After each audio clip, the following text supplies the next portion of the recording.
how to make your schedule full. Naalala ko dati nung nagsisimula ako, everyday talaga meron akong kausap, meron akong ginagawa. Ngayon, bibigyan ko ng certain tips, paano nyo pwedeng mapuno. Just like me before, meron akong schedule, Monday, Tuesday, Wednesday, Thursday, Friday, Saturday, and Sunday.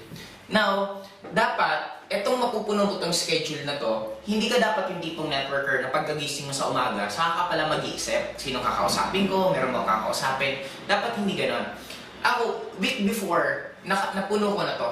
Halimbawa, Monday, ito yung Monday na pwede akong mag-prospecting. Anong gagawin ko sa prospecting? Pwede akong mamigay ng flyers, pwede akong mag-chat sa Facebook, pwede akong mag-message kahit kanino. Now, yung mga taong yun, i-set up ko sila ng meeting kung kailan sila available. Halimbawa, meron tayong, sabihin na natin, mga si Juan, si Edna, tapos si Juan halimbawa nag-text, sabi niya, okay, available ako Tuesday ng hapon. Okay, sa schedule ko, susulat ko na dyan, PM, available sa Edna. Kung anong oras ko pa siya i-meet. After nun, pupunuin ko to lahat na dapat napuno ko to. Sometimes, may mga araw na walang, halimbawa, napuno ko to. Kaya lang ito, walang nag-commit. Ngayon, anong gagawin ko sa Wednesday kung walang nag-commit ng schedule na yan? Yan yung time na pwede pa rin ako mag-prospecting, or pwede ako magbasa ng libro, or pwede ako mag-aral sa internet, ano yung networking, paano yung close deal. Ibig sabihin, wala talaga akong araw na nababakante. Paminsan nga, pag tapos na ako sa prospecting, tapos na ako kausapin yung mga downline ko, ay yung mga prospect ko, paggabi naman, around mga 10 PM to hanggang umaga, ang kausap ko naman yan, mga grupo ko. Yun na yung time na tinuturuan ko sila, paano mag-present, paano mag-ABC role, paano magkaroon ng maraming prospect.